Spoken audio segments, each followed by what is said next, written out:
The bold stance I took was to move from the private sector to the public sector. Going into the public sector allows me to really directly connect with people and provide the services that I feel personally that I'm here to do. The bold stance we took was turning away funding instead of cutting beds. A funder had asked us to make a decision to cut beds from our organization or lose funding if we didn't do that. We turned away the funding because we knew we'd have to turn away young people. I promised that I would go to talk to the staff members who were affected directly. What that gave me was really close relationships with program level staff. It taught me and gave me the courage to take bold stands in the future. Starting my own business, creating opportunities for folks that they didn't think about, because I had a vision that I could help others. I came from New York City to run a hospital that was actually in bankruptcy. I made a decision that this was something that was critical for my career to get this hospital on the right footing moving forward. Making the decision to leave corporate America for passion and purpose-driven work. I have the power now to support other humans that are making that decision day in and day out, and I'm very grateful for that opportunity. Starting Craveworthy. Nobody in the restaurant industry has ever started a restaurant platform company with a shared service mindset from the get-go. Today, we're 400 plus units, 21 brands, and the fastest growing restaurant company in the world. Bold stance I took was changing the trucking industry, showing people that matter at every turn. When I realized that I would build my own company based on trust, based on integrity, based on respect for drivers especially. When I started La-Di-Da-Di after being laid off, it didn't make sense on paper. No investors, no safety net, but I saw a gap in the market to create something custom fit for high growth, sales focused organizations. Growing the business without losing what makes Hair Shout unique. I think we grew very thoughtfully. We didn't grow for the sake of growth. We had a plan and we really stuck to it, and I really believed that we could do it.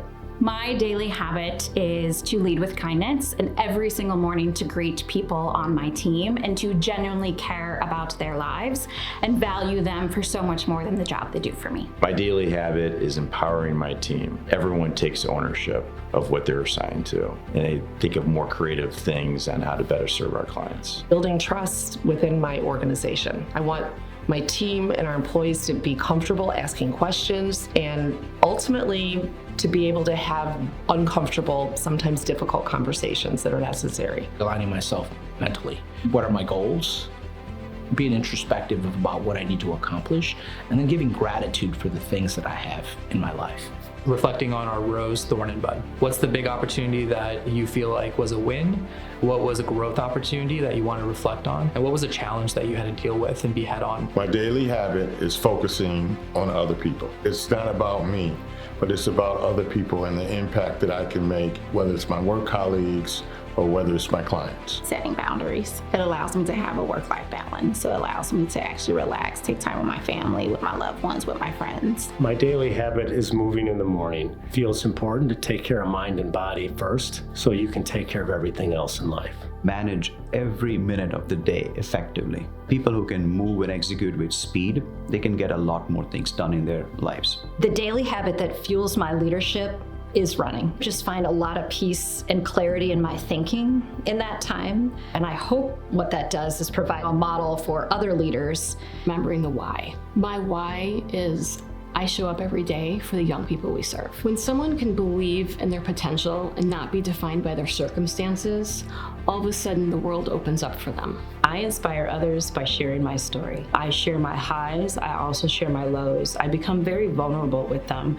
And I think through that process and showing them that, hey, I was once there with you, I think that is the reason why I'm able to inspire others. I inspire others by tailoring visions. When I'm able to really tailor it for them, they're able to internalize it and feel better and move forward in all kinds of tasks that will help the future. Focusing on values to treat individuals who are ill, who are sick. We bring them back to our society as normal, healthy individuals. I inspire others by telling stories, how they can use their gifts and superpowers to achieve the things that they hadn't thought possible. Reminding them of our why. When my team is connected to our why in a real way, I think they go above and beyond. It becomes more than just a job and something that they really care about. By living the golden rule. When you treat people the way you want to be treated and you lead that way, they tend to do things that others wouldn't do.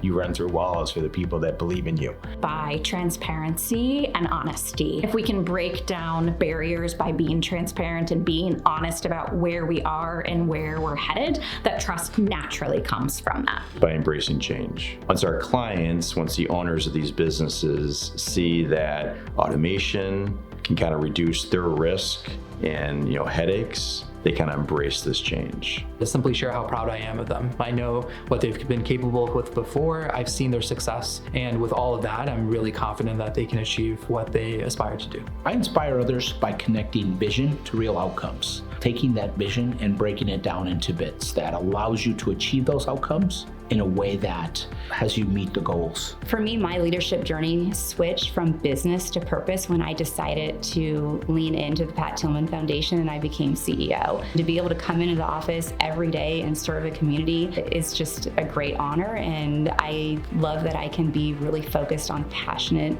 opportunities for our scholar community. My work shift from business to purpose with my kids. The whole perspective changed. I realized that I actually want to build a legacy more than just building a business. When I started putting people first, focusing on making sure the people that I work with are successful, and then everything else falls in place. So purpose has always been part of my leadership journey. Business merged with that purpose when I found alignment with other stakeholders. That collaboration was able to bring larger impact to the community. When I became an owner, keeping our foundation and really keeping and staying true to what makes Here Shout unique. When I learned that I was a servant leader, the focus is always around helping our clients and our customers. That's one of the things that I'm passionate about. My leadership journey really changed from business to purpose when I started mentoring. Mentoring people became much more of an activity and much more of my focus than just dealing with day-to-day spreadsheets or anything else. When I became an empathetic leader.